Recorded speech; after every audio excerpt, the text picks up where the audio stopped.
Welcome to Now Let's Talk, the podcast with Vanessa Corwin and Kathleen Kahn, where we speak with our guests about the joys and challenges of life in today's world. Hello, I'm Vanessa Corwin. And I'm Kathleen Kahn. Many advocacy organizations are pushing back against the attempts of the Trump administration to dismantle our democracy. One of them is the Beacon for Democracy. Their members gather every Thursday night in a public place to raise their voices. Actually, that's how I found them. With us today is Lynn Paltrow, activist and member of the Beacon's leadership team, to talk about this unique organization. Welcome, Lynn. Thanks for joining us today. I'm so excited to be here. Thank you. So, Lynn, let's start out with your background. Tell us a little bit about that and why you got involved with the Beacon, and was there a specific issue or experience that motivated you to join? I am currently a new grandmother. Gives you some idea of the age range. I am a gay parent of twins. It's my daughter who had the first grandchild, and I'm having such a good time. I spent my work life as a civil rights, women's rights, reproductive justice attorney. I spent many years litigating to defend the right to choose abortion, and then started a new organization called National Advocates for Pregnant Women to focus on the ways in which pregnancy was being used to deny people their civil and human rights. And some of that work involved defending people who had abortions, but increasingly the anti-abortion argument that fertilized eggs, embryos, and fetuses are persons was being used to justify arrests in relationship to pregnancy. So if a woman experienced a stillbirth, she might be arrested for murder. And I sort of, not quite intentionally, ended up becoming both a constitutional lawyer and a criminal defense lawyer. About 2 years ago, I stepped down from running that organization. I ran it for 21 years. It was time to step down, and I'm very proud. The organization took on the name while I was still there, Pregnancy Justice, and they are continuing doing amazing work at the intersection of pregnancy, abortion, reproductive justice, and drug policy reform, since so many of the cases involve allegations that play on both people's prejudices about the role of women and also the role of drugs. So I stepped down. I started working on a book, and I was doing volunteer work for the Harris campaign. And about 3 weeks before the election, I knew we weren't going to win. Yeah. And I took very seriously Project 2025. It told us the degree of authoritarianism and rights denial and cruelty that was coming. In another age, my ancestors in Russia and Poland would have said, good time to get out. That's right. But I didn't have any place to go, and I wasn't sure what to do, and I felt my entire self in what I called a metaphorical crouch, waiting for the next MAGA anvil to fall. But then on January 20th, 2025, Rabbi Sharon Kleinbaum called a Zoom meeting. She said, "We know what's coming. I've already organized actions that we took during the first Trump administration. We need to do something and be ready in this administration to respond to the level of cruelty and authoritarianism that we're going to see." And out of that came the Beacon for Democracy. And I should step back, I looked at what I had worked on and realized in all the years I was doing reproductive health rights and justice work, what I was really doing was trying to knock at democracy's door and say, let everyone in, including the people who can get pregnant, including the people who are pregnant. And suddenly, it wasn't clear that we even had a democracy door to go through, or would have that. And I wanted to think about, what can I do for the big picture democracy door? And the messages that I began to hear from Rabbi Kleinbaum, she said, if you're here and you're alive at this time, there's a reason. And very important for me, no one can do everything, everyone can do something. And we began to work together to create the Beacon for Democracy, an organization that offers a positive vision of what we want, that speaks out against the cruelty of what we're seeing, and eventually started Shine the Light as a major part of our activities. Every Thursday we stand out, and I will talk more about that. But it has been an amazing journey, and I will say, in preparing for this podcast, I don't feel like I'm in a crouch anymore. What is exactly Beacon for Democracy? What is its mission? Well, the Beacon for Democracy brings together people of all faiths and secular backgrounds who feel called or who can be invited to stand with those facing injustice. What we do is create visible acts of solidarity and compassion and offer messages and images that powerfully contrast with the hate, the fear, and the despair amplified every day in the news cycle. That involves being present, being out, holding space for public expressions of outrage and solidarity. We do educational programs recognizing that we can find strength and courage in learning about history, philosophy, and multi-faith traditions that help people cope in the kind of times of adversity we're in now. Although in the history of the United States, for many people, it has always been this kind of time of adversity. And it's only for some of us, particularly white folks with privilege, that we're reminded that the kind of cruelty, the kind of exclusion, the kind of dishonesty that is being perpetuated right in front of us has always been here for some groups of people. The organization is teaching that we are not alone and our experiences are not unique, that people have survived and found meaning in every age and every set of circumstances. And we are providing each other with strength and comfort and confidence to act and learn from history. I know I was privileged to teach a series of classes on reproductive rights as resistance.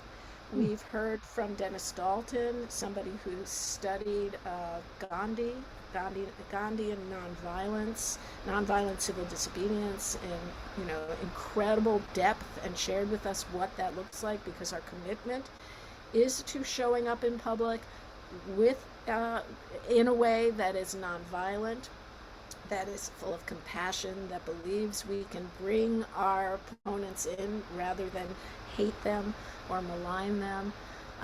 And we show up whenever we can, wherever we are. So, for example, when Brad Lander was arrested at the immigration courthouse in New York City by ICE officials, thrown up against a wall, so those of us who are in the Beacon, who live in Manhattan, were able to get down to Foley Square almost immediately to begin the protests that lasted and built and grew over the day, calling for his release.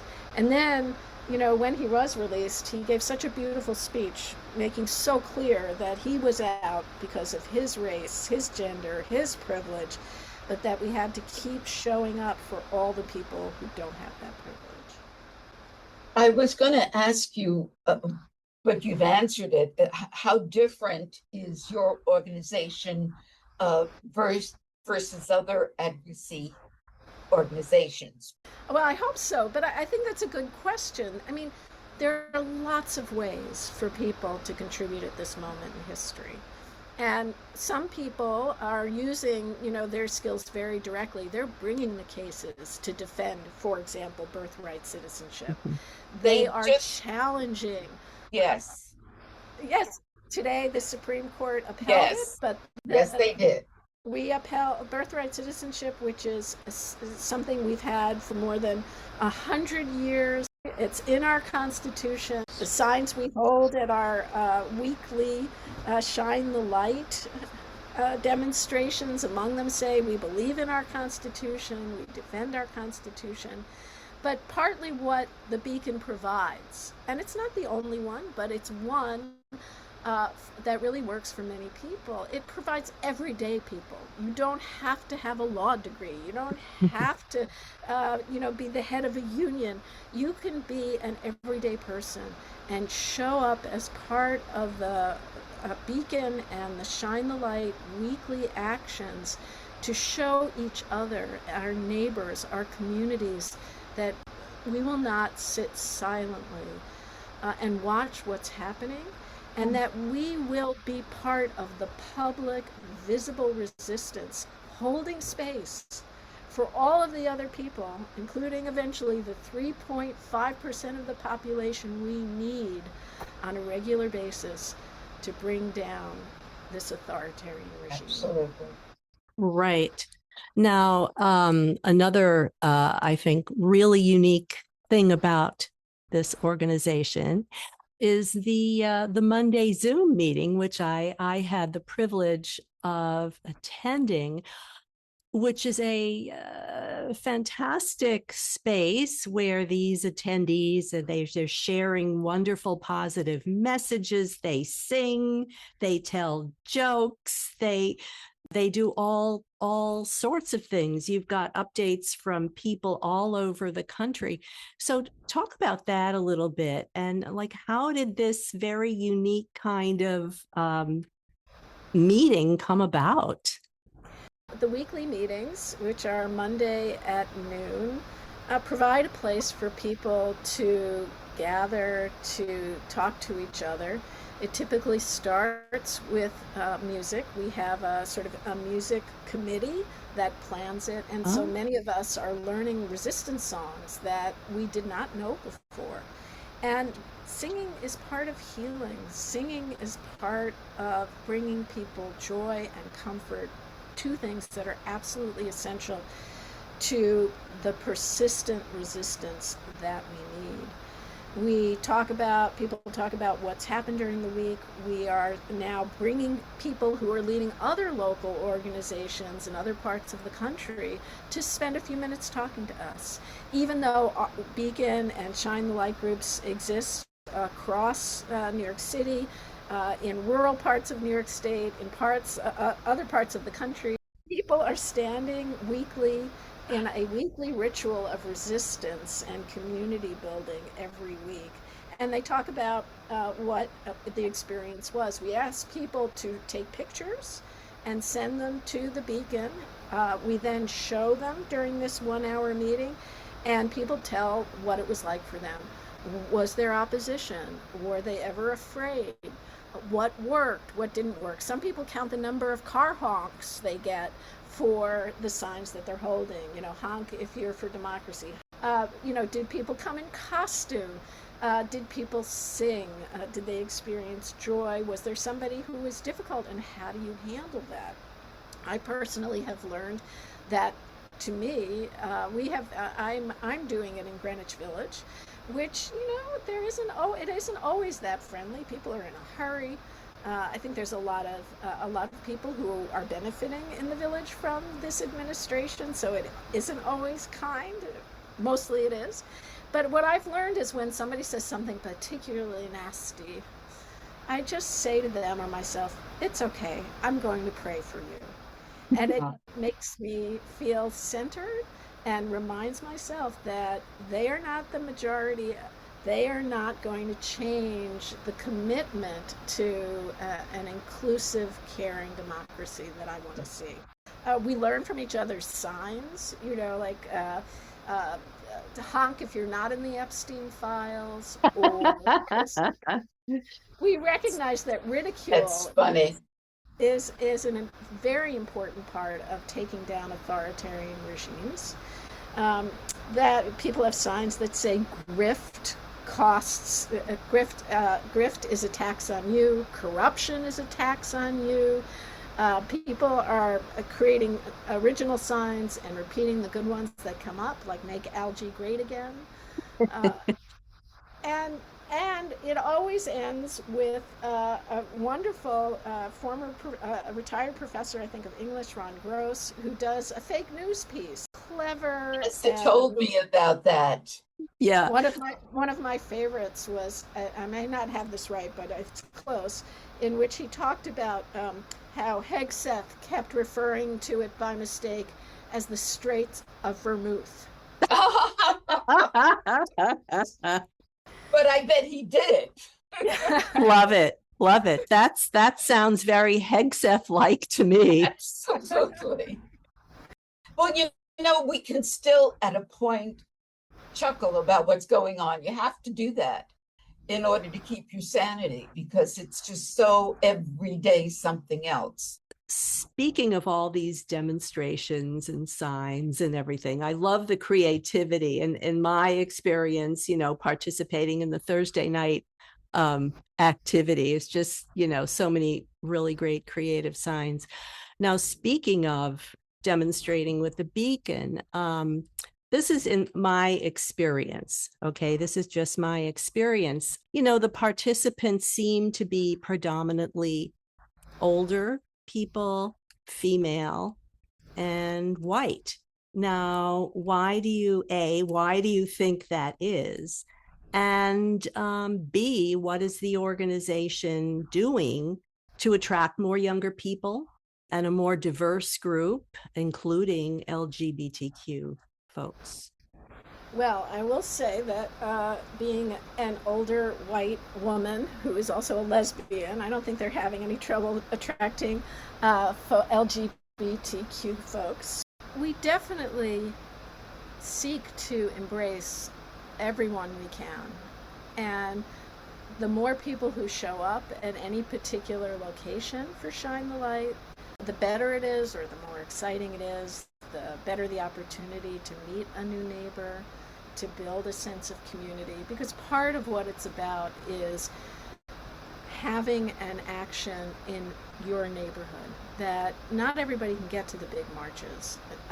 And there's a lot of time between the big marches. So how do we maintain our participation, our resistance, and show that we are continuing to resist in between those big marches? And we're bridged between those marches. There is also a kind of trap, I think, in looking around you and focusing primarily on who's not there. We have to celebrate the people who are there. And we also have to listen to the people who aren't.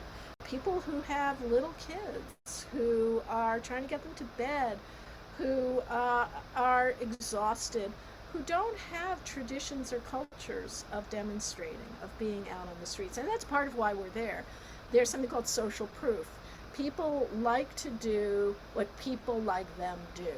And the communications expert, Anat Shankar-Osario, says, people saw people like them wearing red MAGA hats, so they started to wear them. Well, we have to be out there to show people like us that they can, when they're ready, when their time permits, be out there with us or in some equivalent. Every person who goes by and says thank you, every person who goes by and gives a thumbs up, every car that goes by and honks is participating. And folks have to do what they feel comfortable and ready to do. Many of us, many folks, both because of COVID and other reasons, were not marching after George Floyd was so brutally murdered.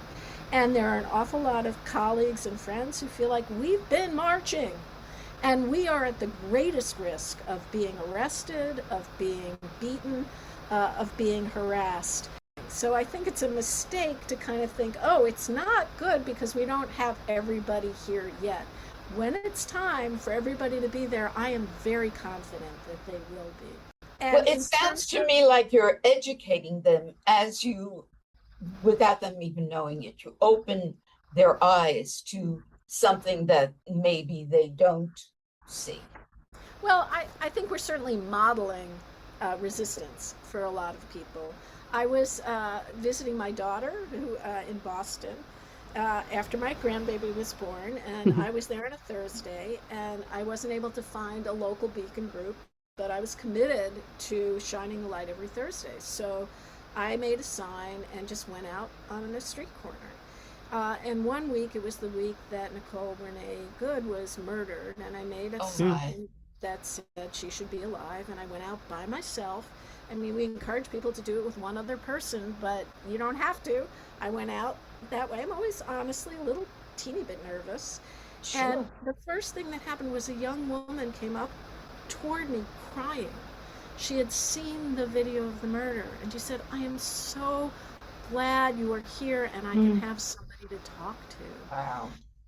And another week when I was there on my own, two women converged. They hadn't come together, and they said, oh, you're so brave to be doing this. And I looked at them, and there had been somebody across the street yelling at something at me. I said I would pray for.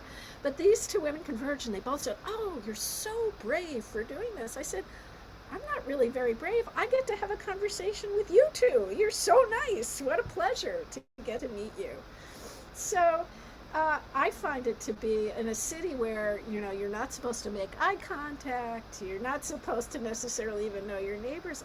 I have found it incredibly powerful, empowering, and joyous. So, and in terms of teaching, frankly, I'm the one who's learned. I've learned so much from my colleagues in the reproductive justice movement, and the reproductive justice movement is one that was created by Black women that went beyond health and rights to recognize that you have to have not only a right to end a pregnancy, but to have a baby in a safe community. I've learned from them about demonstrating and building coalition and hugging. And so for people who have never experienced a democracy that worked for them, we are still fighting for something we've never had, an inclusive democracy. Democracy doesn't mean the same thing to everyone, even people who we have a lot of agreement with, because in their experience, they're still experiencing, and we're putting back into place Jim Crow and all of that discrimination. So seeing a sign that says, you know, I'm for democracy may not be the thing that speaks to them. And I would say it's a mistake to think that they're not also contributing to the resistance, just not necessarily in exactly the same way I am. Right. So, and isn't it true that democracy is a big experiment? Yes, you know, 250 years, will it last? Can we make it last? And I really hope we can. But it has to be, and again, we've never had a fully inclusive democracy. That is still a dream. And so at the same time we're trying to preserve what we have to articulate and hold on to the vision and fight for one that includes everyone. So what would you say to someone who's feeling overwhelmed by all the news about what's going on in the Trump administration? and I'm one of them. Well, I know that, first of all, it's okay to turn the news off sometimes. I know. I personally still find it hard to resist, but sometimes I don't read every drop of the news. Okay. And I find that, I haven't really explained Shine the Light, so I should probably do that. The Beacon for Democracy was formed, and one of our signature actions became something called Shine the Light.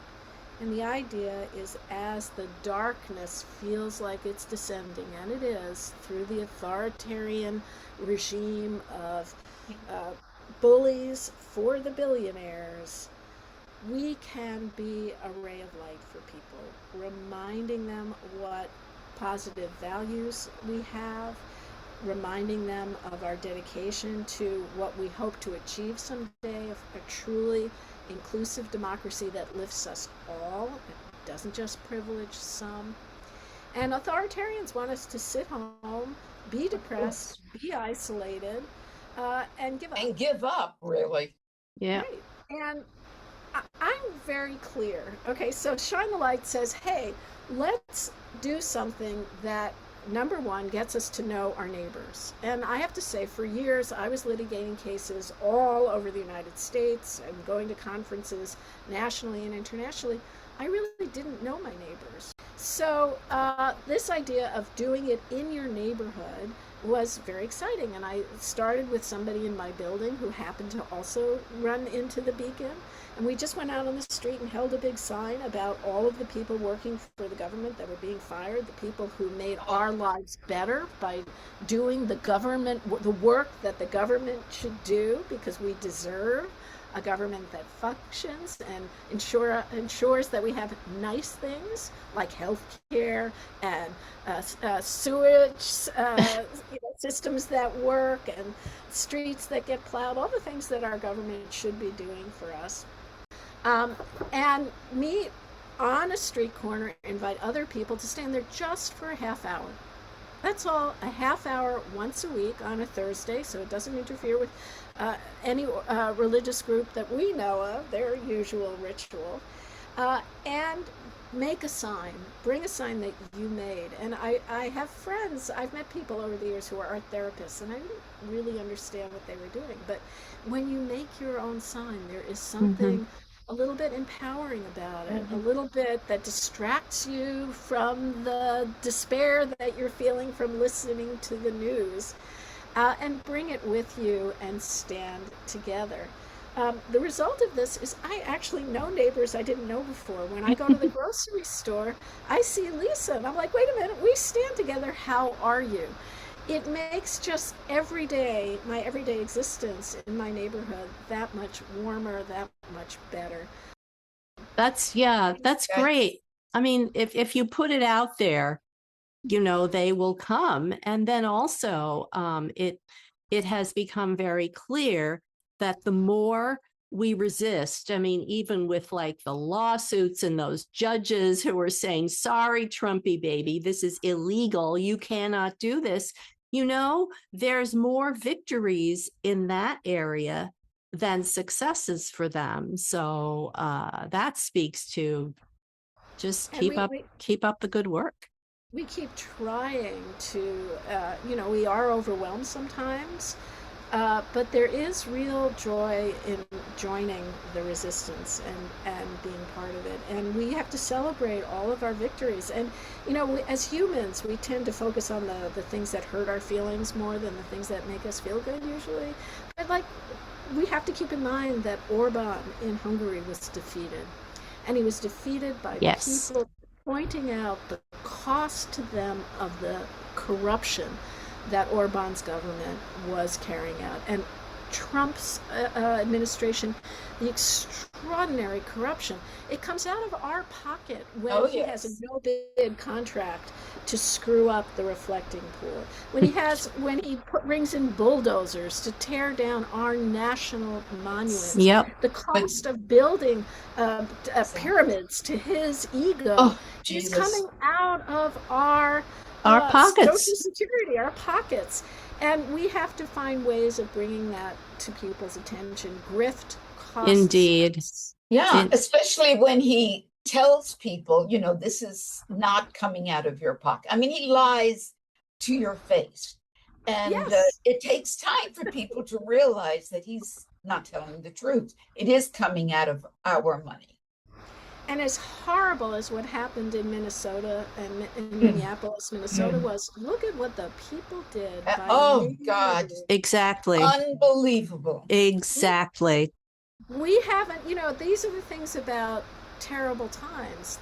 We don't want terrible times, but they do offer us the opportunity to prove our humanity, to act on our compassion, to act on our courage. The people who are protesting at Delaney Hall in New Jersey. Yes. This is, every bit of that matters. And it isn't, I have no illusions. I don't think standing outside for a half hour on Thursdays is what is going to bring down this administration.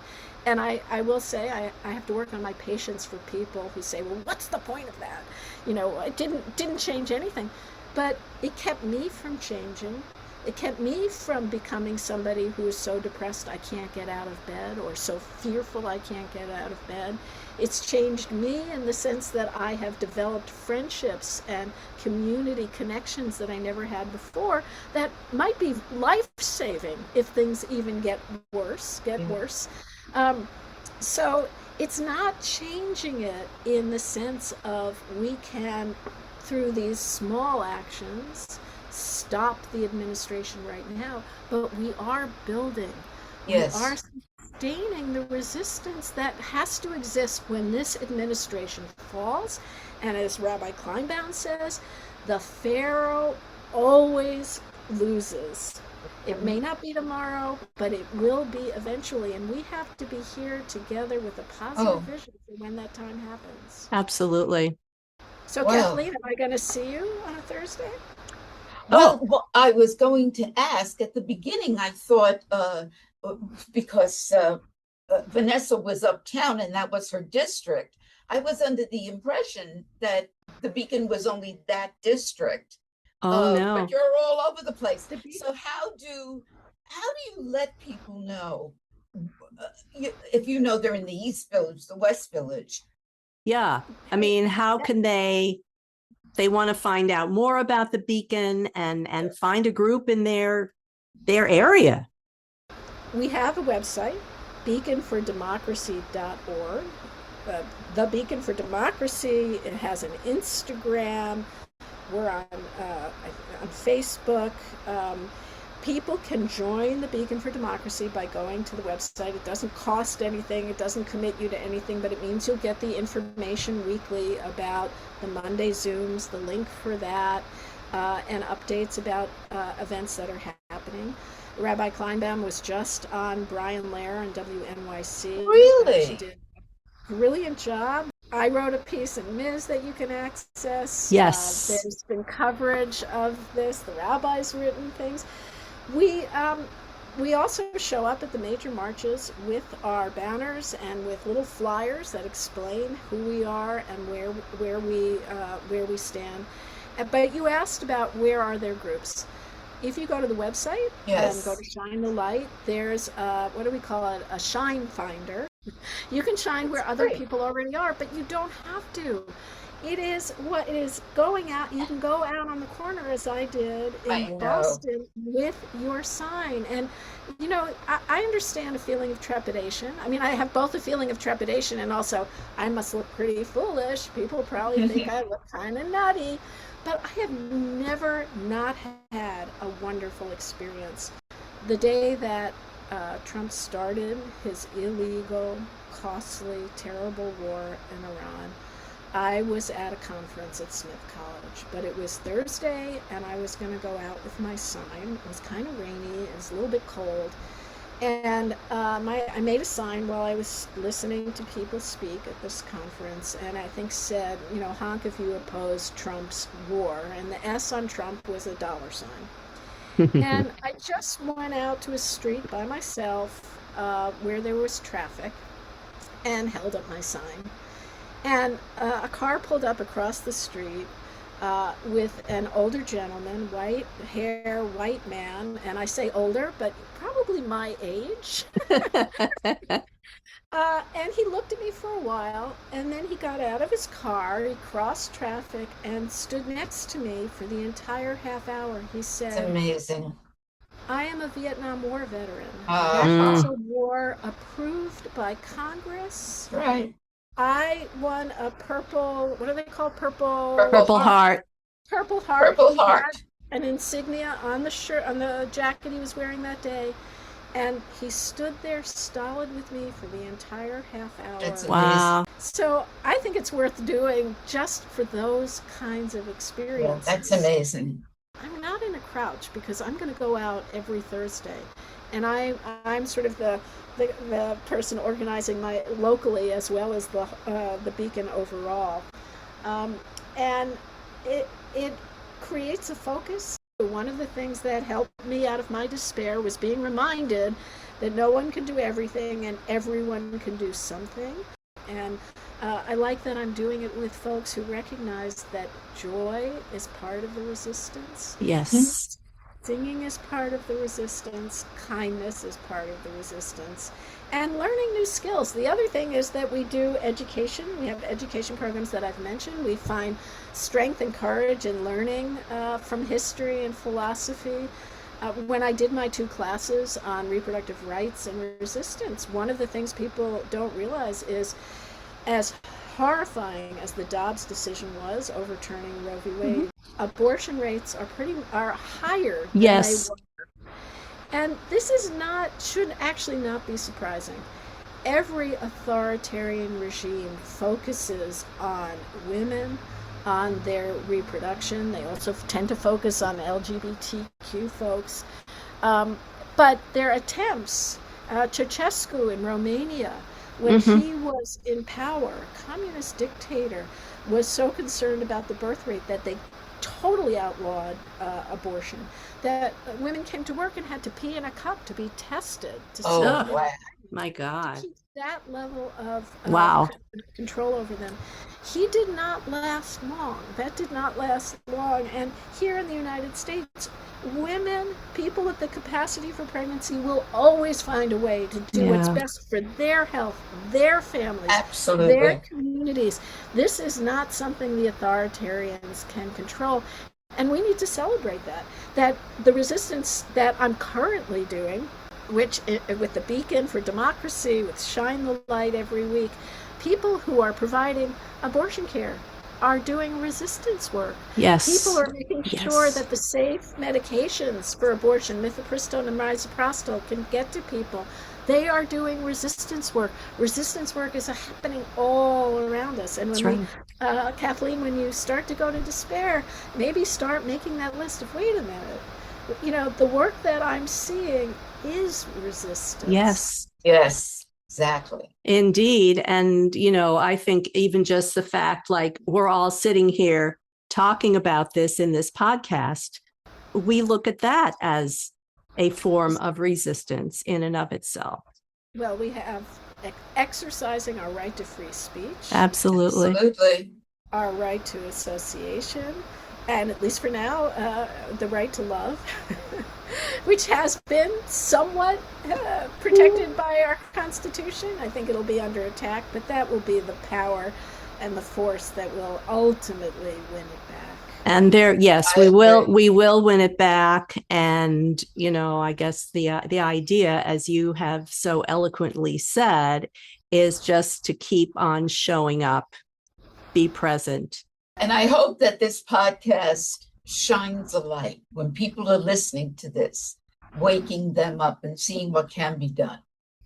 Yes, and so I do want to, just to answer your question, the beaconfordemocracy.org, Shine the Light, there is, as I said, a Shine Finder. So you can find people who are doing it. That if we want people to be with us, to see the warmth and the joy of it, we have to bring them in, not by yelling at them, not by saying, why aren't you here? I know. And not here. It's like, come be with me. This is fun. And we can go have tea or coffee afterwards. We can paint our signs together beforehand. We can sing together and see, maybe it turns out we're good at harmony. This has been wonderful. We thank you so much. Oh, this has been amazing and inspirational. We look forward to seeing you. Send in your pictures to beaconlightforce@gmail.com. Oh, yes, my group did. They were up. It was up there, I saw you, but Kathleen, I'm going to be looking for yours. Well, I know you are. Thank you both. Thanks for joining us. We'd love to hear from you, so please visit our website at nowletstalkthepodcast.com and send us your comments and questions. We'll see you next time.